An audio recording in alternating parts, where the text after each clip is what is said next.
Anda sedang mendengarkan suara profetis dari para nabi, hambanya.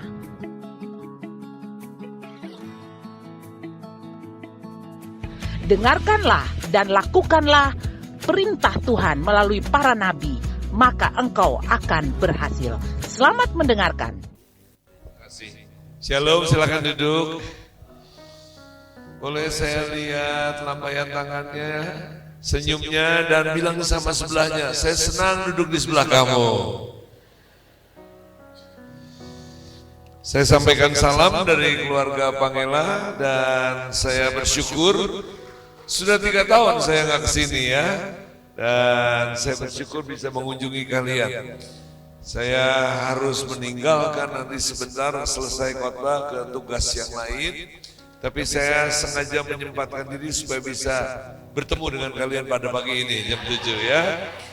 Saudara, sudah 3 tahun kita tidak ketemu dan apa yang Tuhan kerjakan di dalam hidup kami, sungguh Tuhan mengajarkan hal-hal yang sederhana tetapi membangkitkan kembali apa yang dulu pernah ada pada kami semua. Dan saya tidak sadar bahwa kita mungkin sudah meninggalkan kasih yang mula-mula.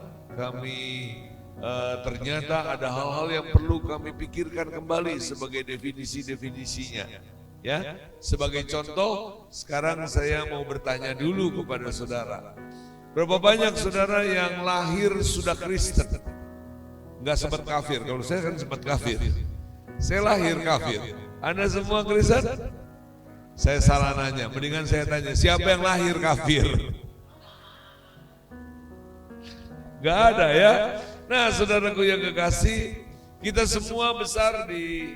besar semua di kalangan Kristen. Begitu lahir, kita didoakan, kemudian ada yang dibaptis juga, ada yang sekolah minggu, dan kemudian ketika kita menjadi remaja, kita kemudian dipesankan orang tua kalau nikah mesti dengan orang agama Kristen. Lalu kemudian kita rame-rame melahirkan anak-anak lagi yang juga dari kecil diingatkan supaya nanti kalau kawin dengan orang, dan kemudian lahirlah generasi ketiga, keempat, semua lahir langsung Kristen.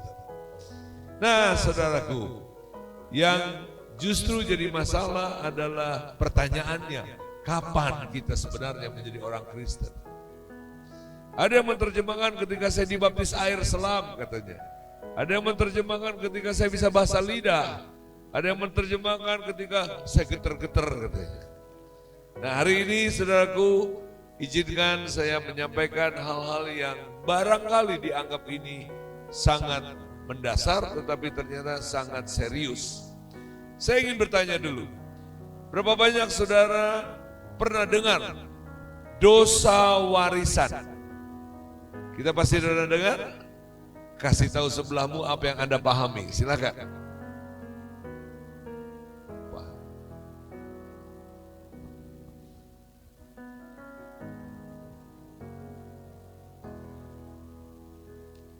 Boleh saya turun lalu saya tanya ya. Hati-hati. Saya mau tanya yang paling saya kenal. Dosa warisan adalah dosa yang saya dapat dari nenek moyang saya. Namanya warisan, bentuknya apa?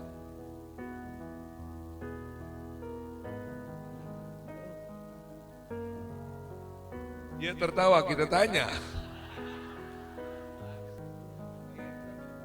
Maki-maki, marah-marah. Jadi karena orang tua nenek moyang kita maki-maki, seandainya nenek moyang lu gak maki-maki, tidak juga, tidak dapat warisan. Okay. Saya tanya lagi yang satu ini.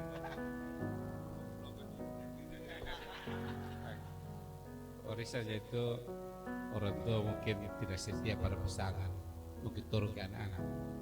Orang tua tidak setia kepada pasangan itu diturunkan kepada anak. Nah, jadi hari ini saya mau sampaikan kepada saudara bahwa ternyata di dalam jemaat itu banyak definisi yang belum jelas. Mari kita mulai. Yohanes pasal 3 ayat 1 sampai ayat ketiga. Yohanes 3 ayat 1 sampai 3. Mari kita baca sama-sama bagian-bagian tertentu, nanti saya akan baca sendiri pada bagian tertentu. Percakapan dengan Nikodemus adalah seorang apa? Farisi yang bernama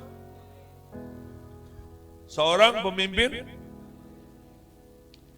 Anda tahu Farisi itu apa? Orang yang tidak percaya Tuhan. Farisi itu apa? Oke, Farisi itu ormas.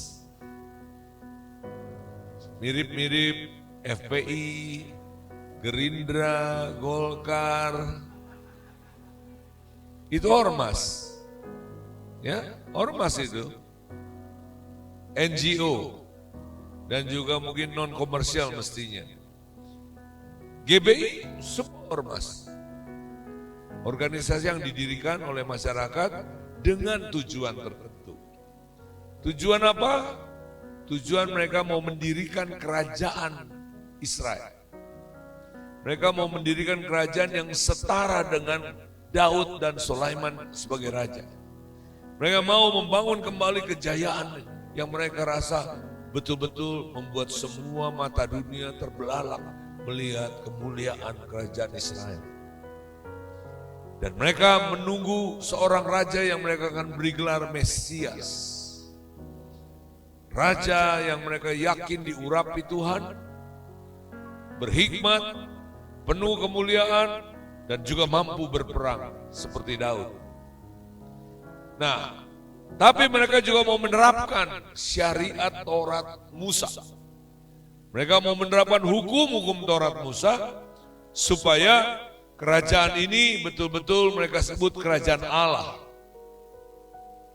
Dan mereka mempersiapkan itu, mereka memperjuangkan itu. Nikodemus seorang pemimpin agama. Artinya dia khatam, dia hafal, dia kuasai perjanjian lama, kitab nabi-nabi. Dia seorang yang udah senior usianya dan dia seorang rabi, bahkan mungkin maharabi atau mahaguru. Dia banyak murid-muridnya, semua orang panggil dia rabi.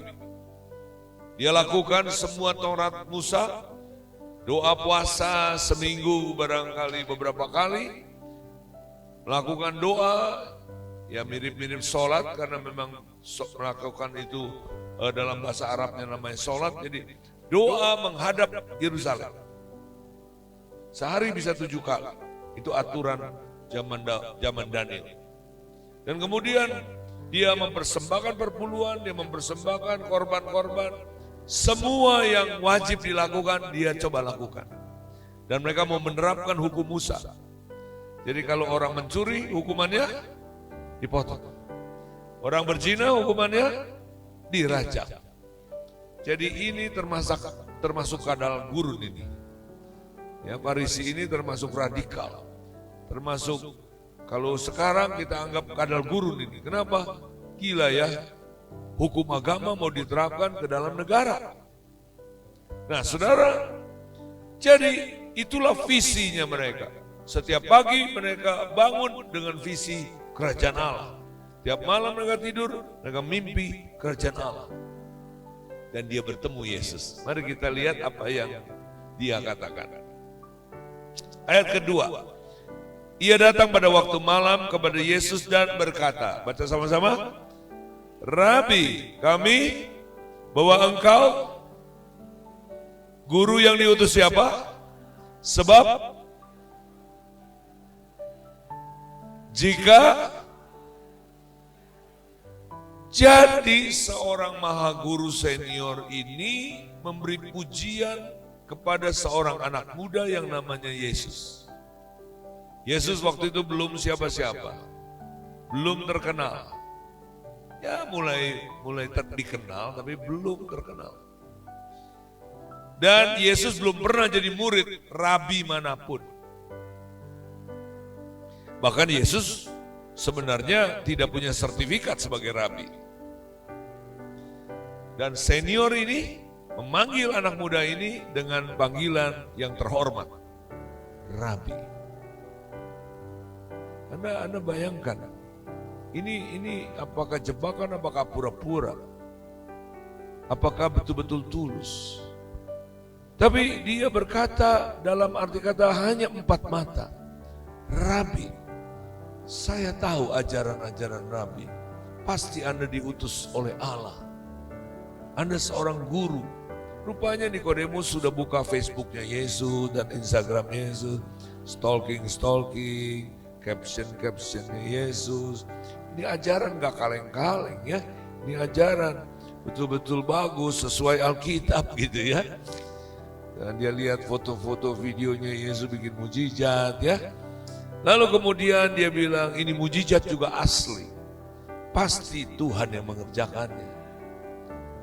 Sampai di situ menurut Anda Nikodemus percaya Yesus apa tidak? Wah, percaya gimana Allah? Dia bilang ini ori, ajarannya benar, mujizatnya benar. Nah kalau Anda dipuji, oh John Dede, kamu kok ganteng sekali John. Khotbahmu bagus John. Ya, kamu berhikmat John. Pasti John bilang apa? Oh dia bilang amin, selain bilang amin bilang apa lagi? Terima kasih, benar. Kalau dia sedikit lagi ada berkat dia akan bilang, Kasam, nomor rekening berapa? Kasam, nanti malam saya traktir, betul ya? Kalau Anda dipuji orang pasti Anda bilang begitu, bukan? Nah apa lihat jawaban Yesus?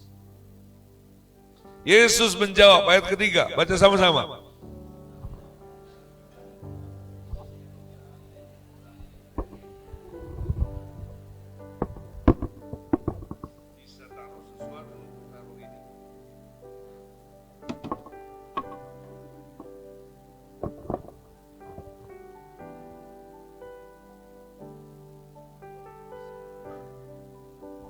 Jadi Yesus berkata gini, aku berkata kepadamu, sesungguhnya jika seorang tidak dilahirkan kembali, ia tidak dapat melihat kerajaan Allah.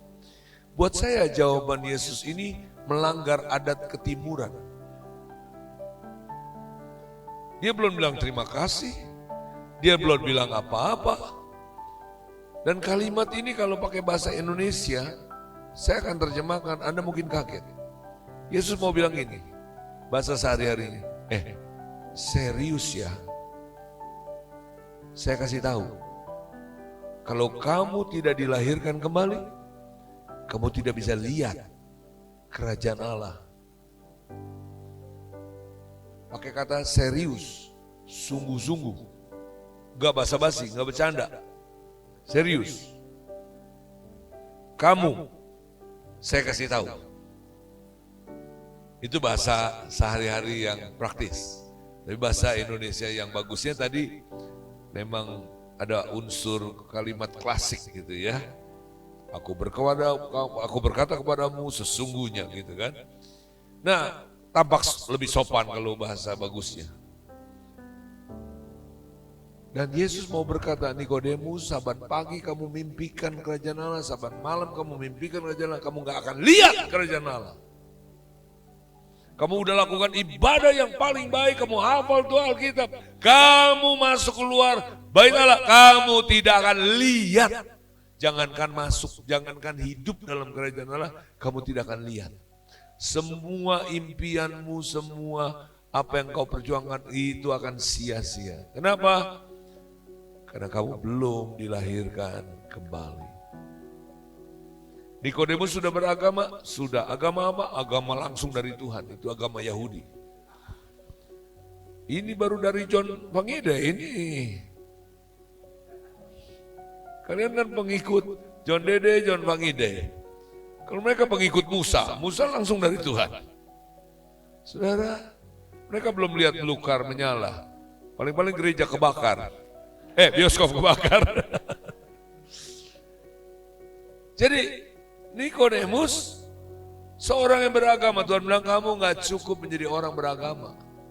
Kamu lahir udah Yahudi, kamu lahir udah kenal namanya Allah, tapi gak cukup kamu kenal namanya Allah.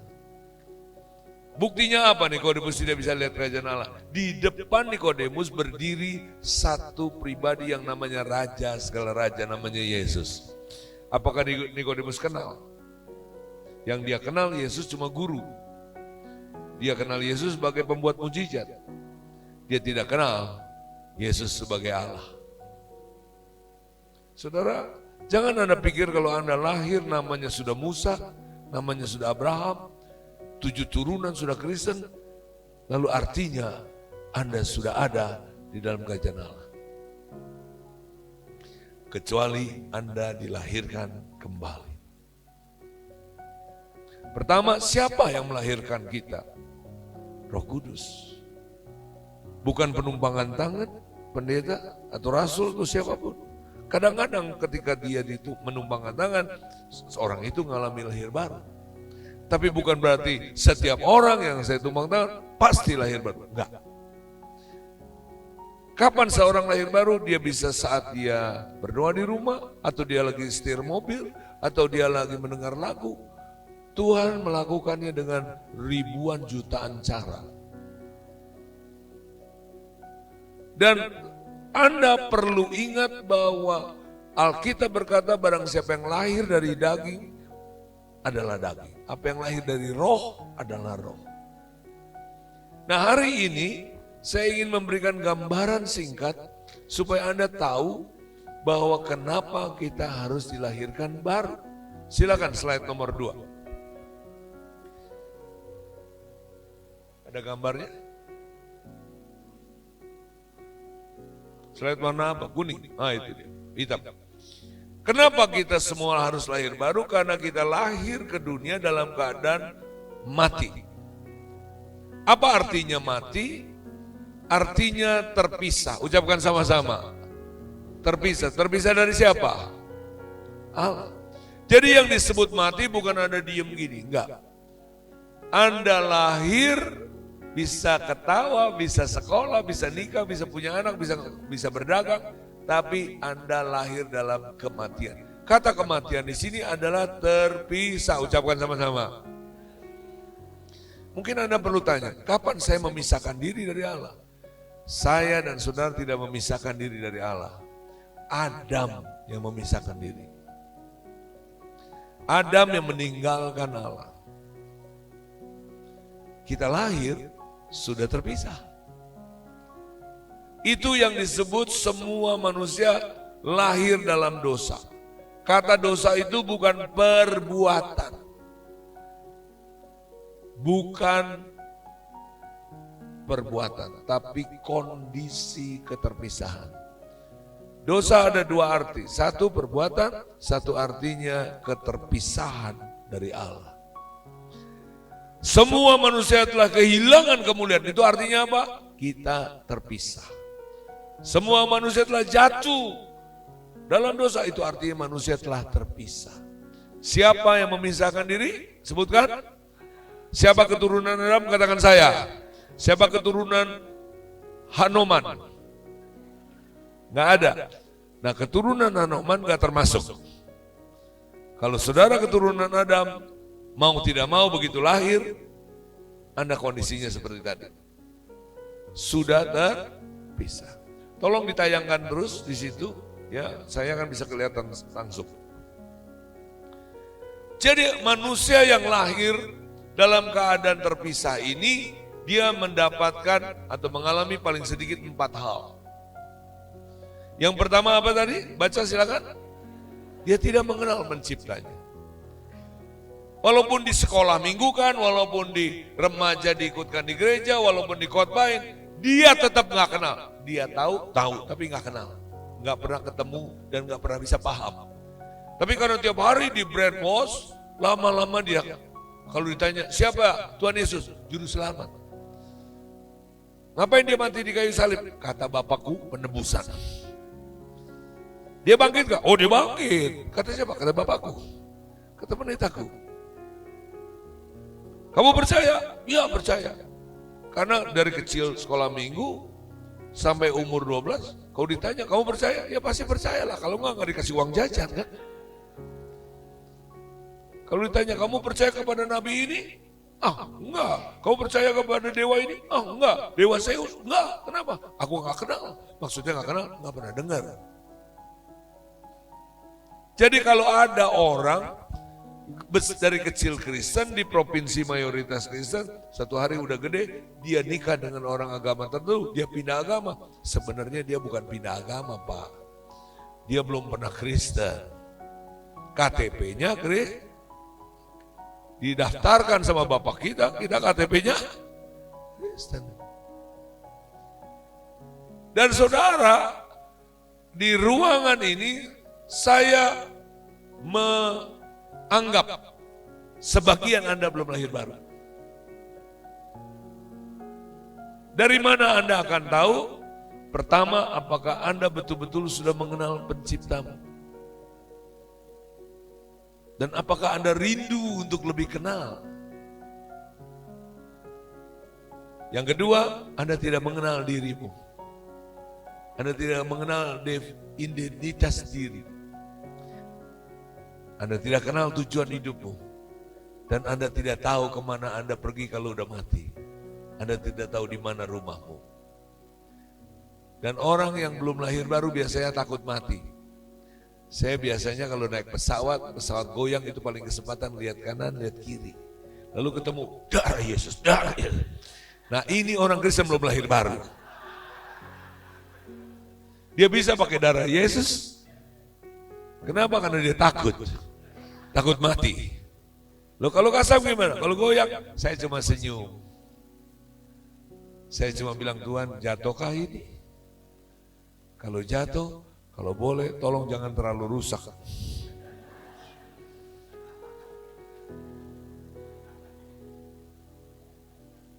Kasam naik pesawat berdoa enggak? Kadang-kadang enggak. Lebih banyak enggak. Kenapa? Loh, naik ojek jarang doa. Naik beca enggak doa, kenapa naik pesawat mesti doa? Naik pesawat kan jatuh. Naik ojek lompat. Saudara, kita ikut-ikutan agama lain. Kemana-mana mesti doa supaya selamat sampai tujuan. Kenapa? Karena takut mati kita. Orang Kristen belum lahir baru pasti takut mati. Karena dia tidak tahu kemana dia pulang. Kalau saya pesawat goyang coba bilang, Tuhan kalau aku pesawat jatuh, aku ketemu Engkau. Pasti Tuhan sambut saya. Halo.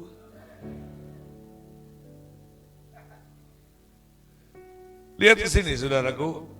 Tangan sebelah kiri Anda ada di sana, jadi saya ngadep ke sana. Ini kondisi manusia lahir di muka bumi. Dia lahir dalam kematian. Dia tidak perlu berbuat apapun, sudah binasa. Inilah yang disebut dosa warisan. Keterpisahan Adam diwariskan. Bukan karena bapakmu bercerai, engkau juga bisa bercerai.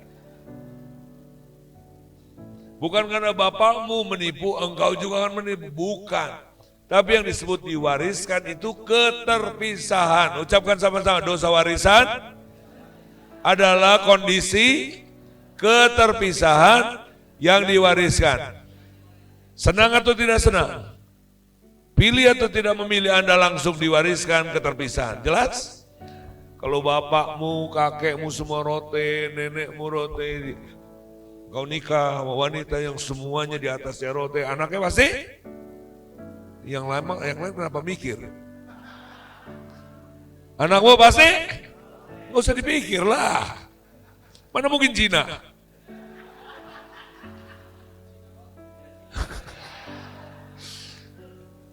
Berarti dia selingkuh ya?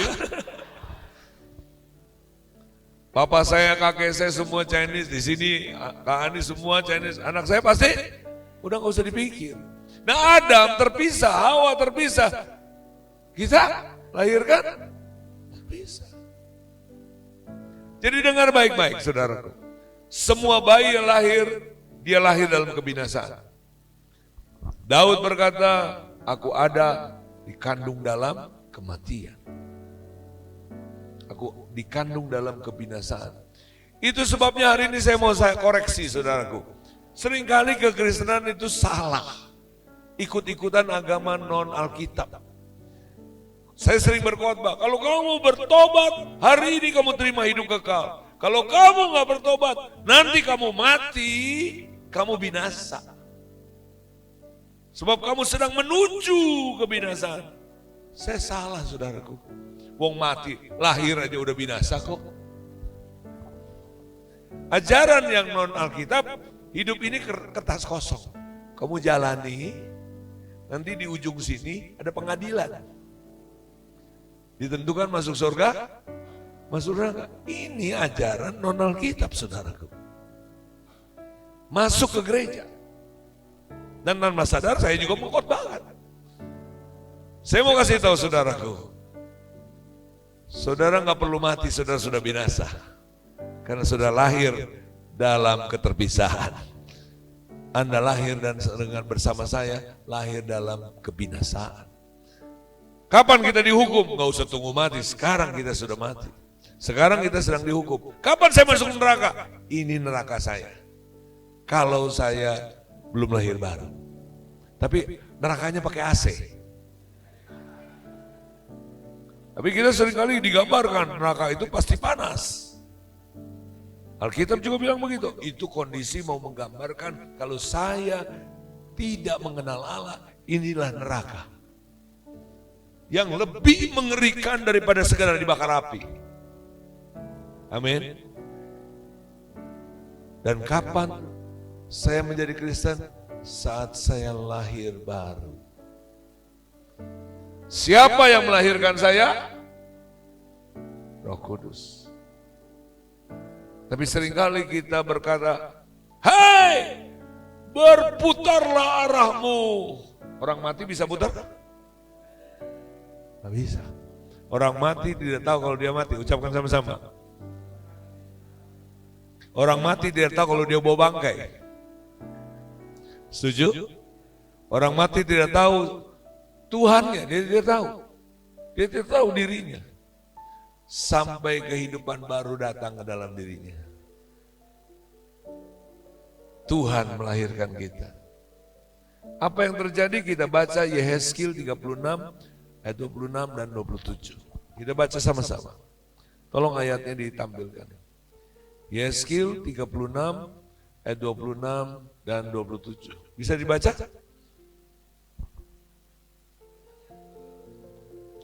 Dua, tiga. Udah tayang belum? Belum. Si Yehezkiel lagi ke pasar. Oh udah. Oke. Dua, tiga. Kamu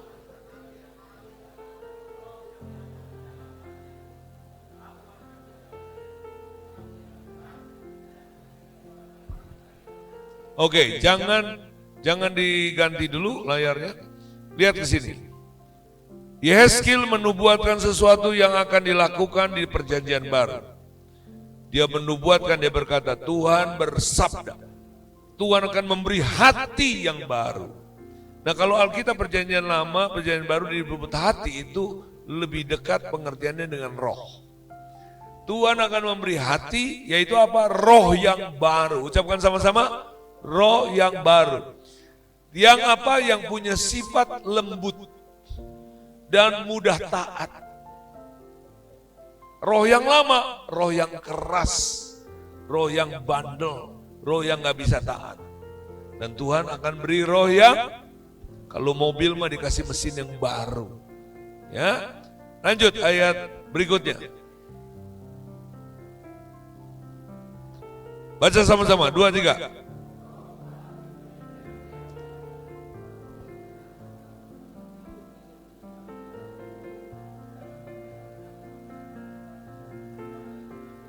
Jadi selain tadi roh yang baru, Tuhan akan memberikan apa?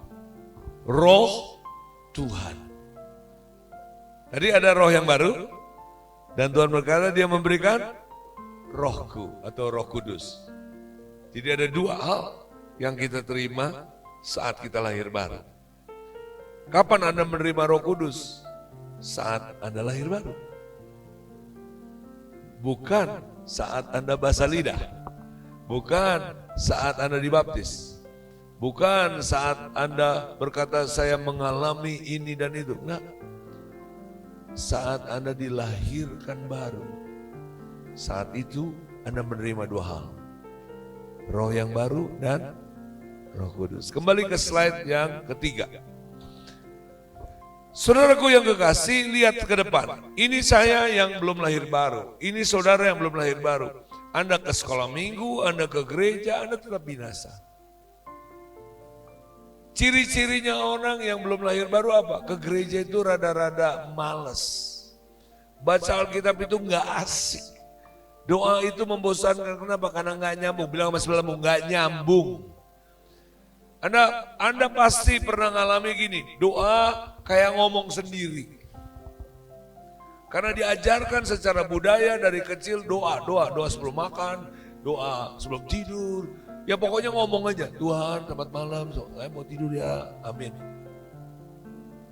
Kontak sama Tuhan, nggak mau tahu lah, pokoknya saya suruh doa. Ya atau ya? Halo, ya atau ya? Itu namanya doa agama. Saya dulu masih kecil kebetulan bukan Kristen. Jadi waktu saya bakar hiyo, saya lihat bapak saya berapa kali, saya hitungin. Lalu saya tanya, bapak tadi komat kami ngomong apa? Ah, kamu anak kecil nggak usah dengar katanya. Oke, lalu saya tanya mama saya, mama komat kami itu apa? Bilang aja terima kasih. Ya udah, saya tiru-tiru, terima kasih. Saya pikir udah selesai, Tuhan pasti dengar suara saya. Tapi apakah betul-betul saya berasa ngomong sama satu pribadi? Enggak, kenapa? Ya, saya pikir Tuhan pasti dengar. Banyak orang Kristen berdoa begitu. Yang pasti Tuhan dengar. Padahal Anda ngomong sendiri. Makanya kalau doa yang agak lama Anda mulai bingung. Nggak enak ngomong sendiri. Saudaraku yang kekasih. Jadi kalau Anda datang ke gereja merasa bosan, kecuali khotbahnya lucu, kecuali ada AC, kecuali lampu yang bagus, Anda bosan, ngantuk, saya mau kasih tahu, Anda jangan hakimi dirimu. Anda bukan keras hati, bukan ada setannya, bukan. Anda belum lahir baru.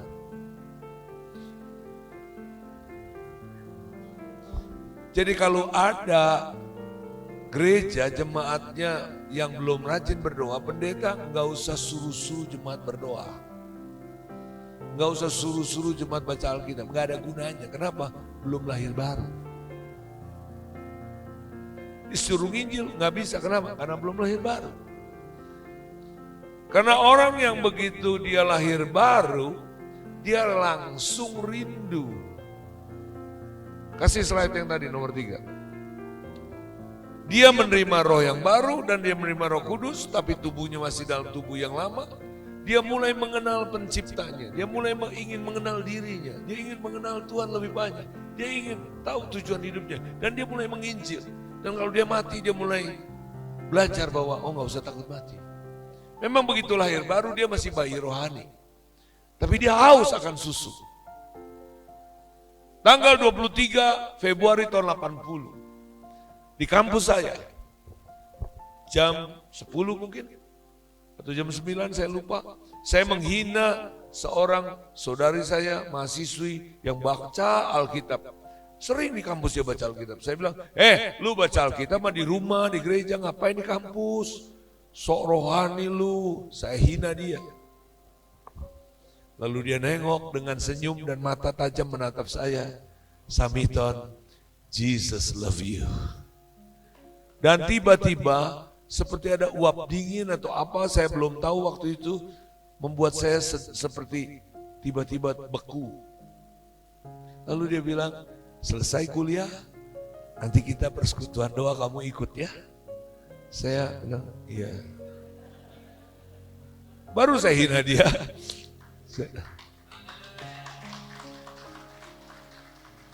Dosen masuk ke kelas, saya duduk di kursi saya. Dosen pulang sesudah mengajar, saya dituntun oleh saudari saya ke ruangan sebelah. Dan waktu saya masuk situ, ada 5-6 orang duduk melingkar, ada yang main gitar. Saya non-Kristen, jadi mereka nyanyi apa saya nggak tahu. Tapi air mata saya mengalir. Tahu-tahu ada yang cerita, saya begini, saya begitu, saya nggak tahu itu apa. Tapi saya dalam hati, saya pengen kayak dia.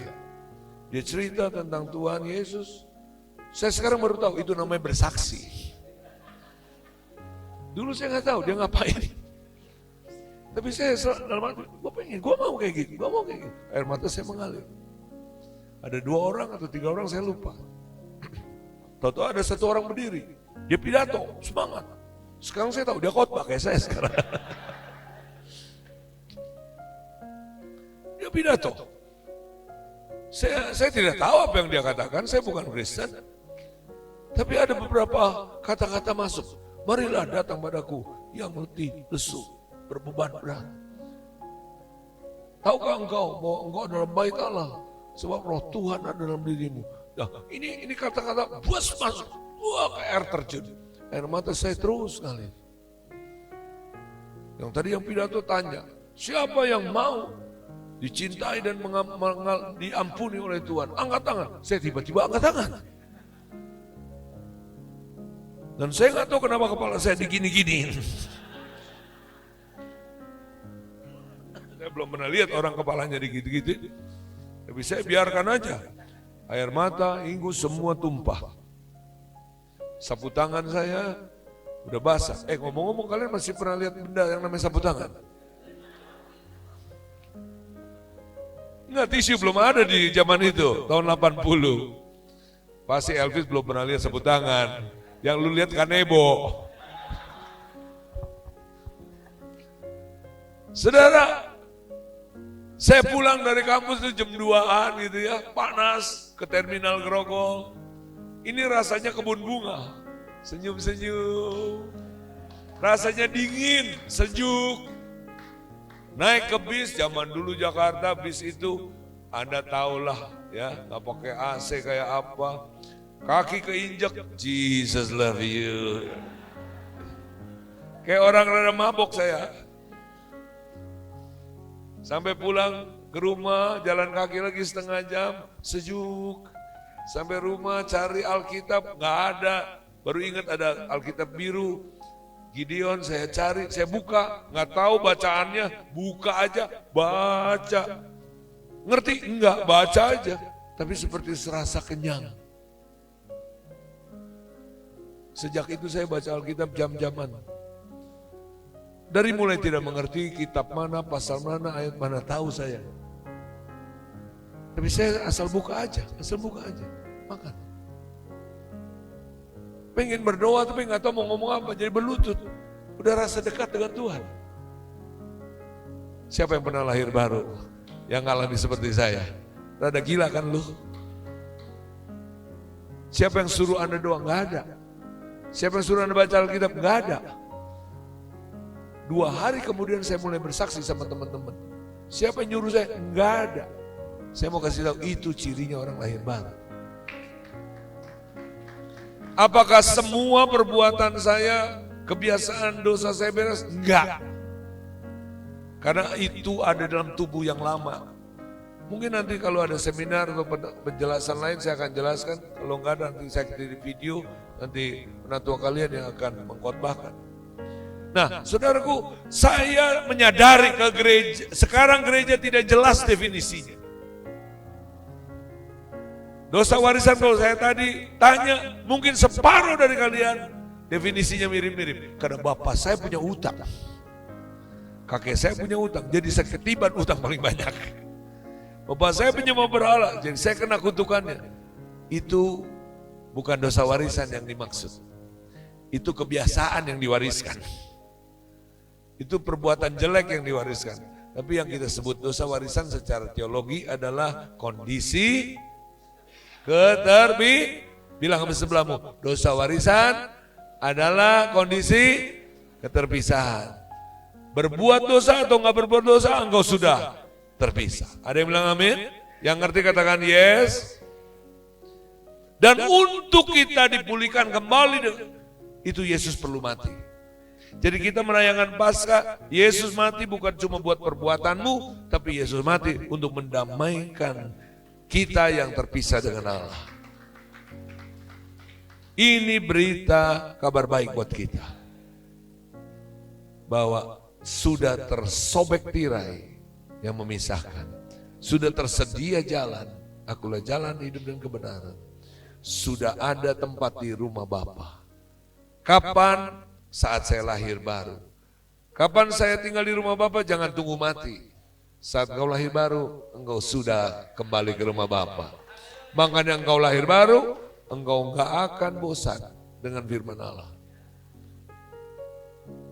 Semua orang yang lahir baru pasti enggak pusing dengan siapa pengkhotbahnya. Semua orang lahir baru enggak pusing dengan musiknya. Semua orang lahir baru enggak pusing dengan AC-nya. Kenapa? Gue mau belajar. Gue mau lebih kenal Tuhan. Besok mati enggak masalah. Karena gue ketemu dengan penciptaku. Dan tiap hari ketika engkau alami apapun yang engkau tanya adalah, saya bisa belajar apa untuk mengenal Tuhanku. Orang sakit bukan langsung minta sembuh. Maaf, itu belum lahir baru. Sama kayak orang kedukun. Sakit, dia carinya sembuh. Kalau orang lahir baru sakit, yang dia cari gini, Tuhan, apa yang Tuhan mau ajar saya? Apa yang saya perlu perbaiki? Ketika engkau mengalami bangkrut, engkau tanya ke Tuhan, apa yang saya perlu perbaiki? Apa yang saya bisa kenal Tuhan lebih banyak? Bukan Tuhan tolong, pulihkan. Dengarkan baik-baik saudaraku, gereja kemasukan agama-agama lain. Saya nggak bilang agama lain salah, tapi kita nggak boleh ikut-ikutan. Nah saudaraku, orang yang lahir baru, dia berjalan dalam pertobatan. Berjalan dalam pertobatan, ini yang disebut sanctification, pengudusan. Dan roh Allah dengan rohmu, itu adalah sesuatu yang di dalam. Dan Tuhan terus mulai memperbaikinya. Bisa nggak jatuh? Pasti jatuh. Karena engkau baik, kau belum kenal apa-apa. Kau berjalan bertumbuh. Sayangnya gereja sekarang banyak yang tidak siap jadi bidan. Tidak siap untuk mengembangkan bayi-bayi rohani. Kita dulu beruntung lagi zaman kita tahun 70 akhir tahun 80. Lingkungan kita begitu panas, begitu siap dengan apa? Menolong orang yang lahir baru. Hari-hari ini even gereja karismatik, gereja Pentakosta, sebagian besar belum lahir baru. Saya ketemu banyak anak pendeta belum lahir baru. Itu sebabnya gereja generasi-generasi dioperasikan oleh orang-orang yang belum lahir baru. Muncullah teologi liberal, progresif. Kenapa? Belum lahir baru sekolah teologi. Belum lahir baru jadi pengkhotbah.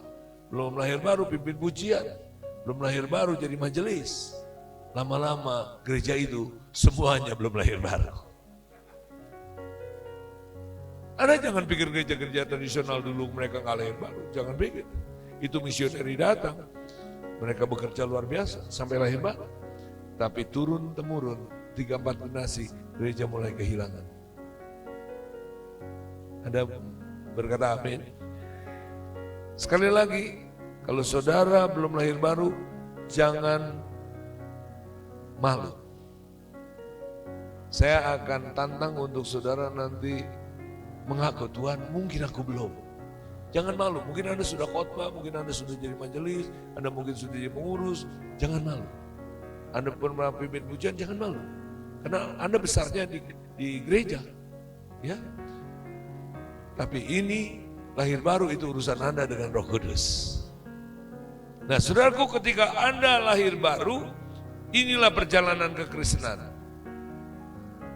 Anda mulai meninggalkan kebiasaan-kebiasaan. Dan Anda jangan tertuduh ketika lagi berjalan, kok saya masih begini, kok saya masih begitu, kok dia masih begini. Ya iyalah dia masih begini dan begitu. Kenapa? Karena dia lagi sedang berjalan menuju keserupaan Kristus. Jangan hakimi siapa-siapa, jangan hakimi dirimu. Yang pasti kita berjalan bertumbuh. Nah hari ini saya nggak bisa menjelaskan yang ini, tapi saya menjelaskan dulu bahwa lahir baru adalah sesuatu yang penting. Barang siapa tidak dilahirkan baru, dia tidak bisa melihat, dia tidak bisa masuk dalam kerajaan Allah.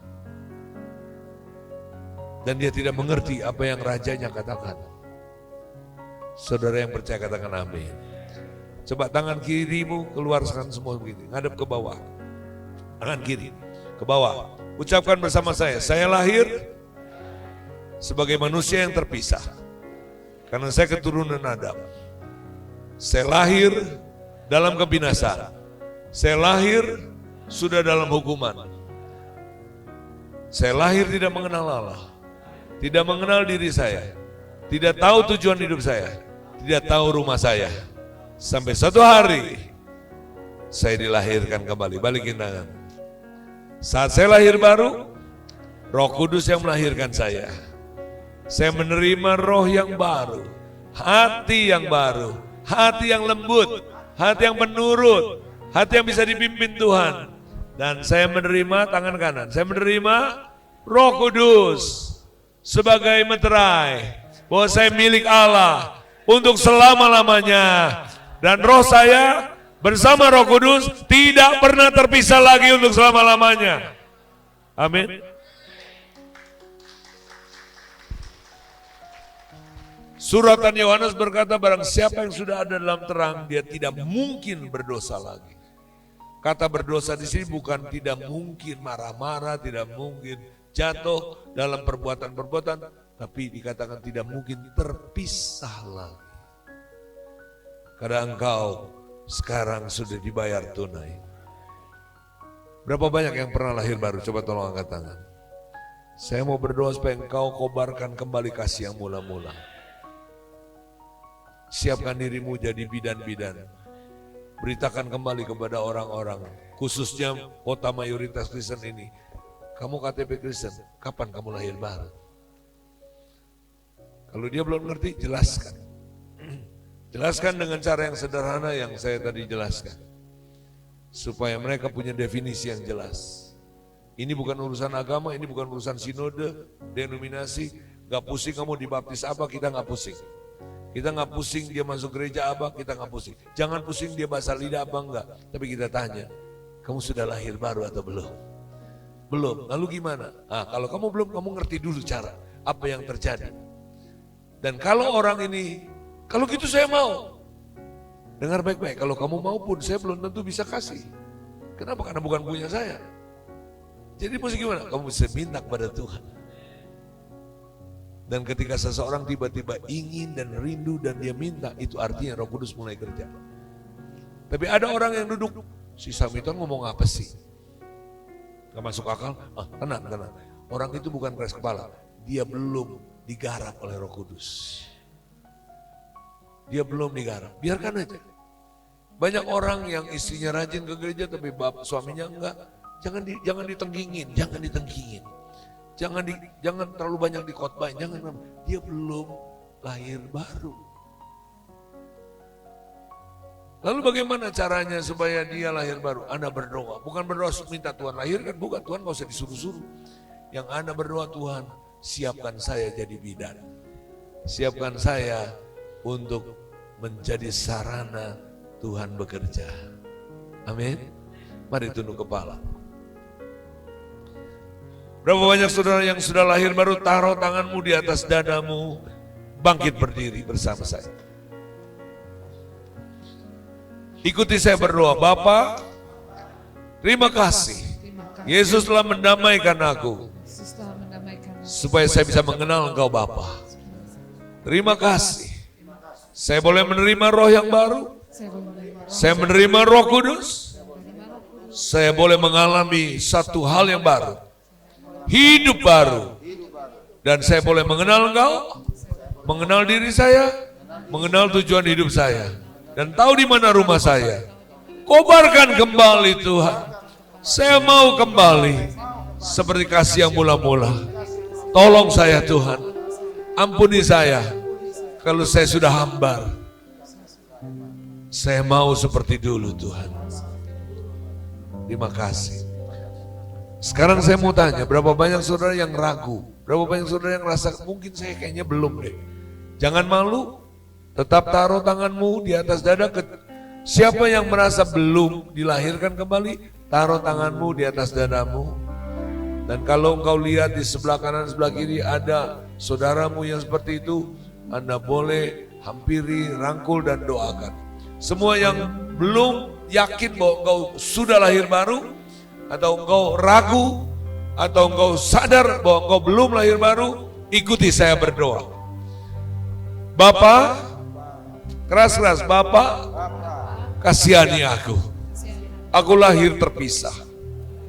Aku jadi orang Kristen, tapi tidak cukup aku jadi orang beragama.